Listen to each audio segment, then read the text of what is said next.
Morning and welcome to Coffee Talk. So, as I've shared with you guys, in the past, I was a very aggressive reactor, which didn't benefit me in the long run, but temporarily it was extremely satisfactional to me to overreact or to what, in my opinion, was just react. I felt like if somebody wronged me, then my coping methods, which typically were aggressive, sometimes fistfights, were warranted. Because if you know my coping method and you cross me anyway, then you get what you get. That's the way I operated. I come from a much healthier place now. However, like any learned behavior, it is very easy for me to quick go back to who I was. I really can go from Jamie to Jersey in like 60 seconds flat.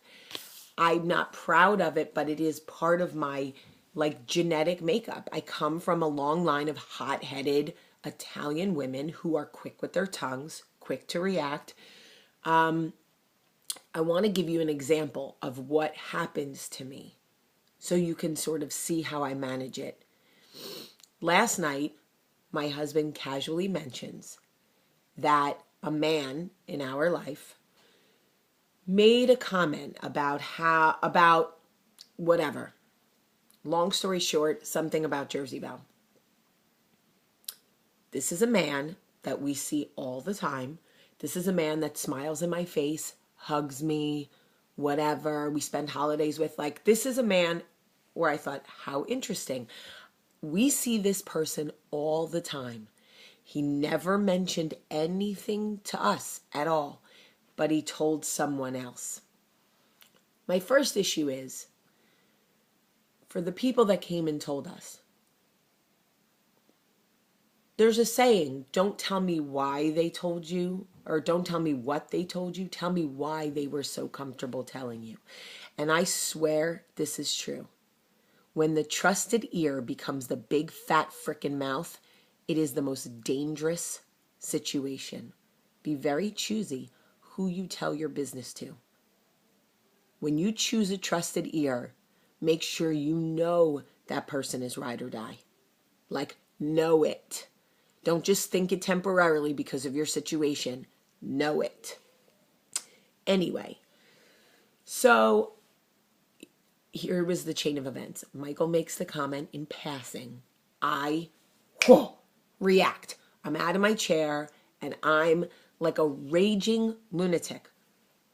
I'm like, are you kidding me? What's his email? I'm emailing him right now. Give me his phone. Is this a joke? How dare he, and I start freaking out. I start cursing, which Michael hates. And Michael's like, babe, calm down. It has no bearing on our life. But see, when I'm in that space, I don't want logic, right? I know it has no bearing on my life. That's not the point. I want justice. I'm angry. Michael never gets angry about anything. So what happens is now this person and this situation has complete control over my emotions. I am no longer in control.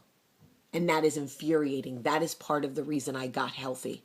I was so tired of everybody else in my life and my surroundings controlling my emotions, controlling my reactions. I was so reactive that I was out of control. That is a horrible feeling. So I ended up getting nasty with Michael because I was so angry. And when you're at that level of anger and the person you're talking to is way down here and you're way up here. And then I didn't want to eat dinner. Then I was like, just don't talk to me.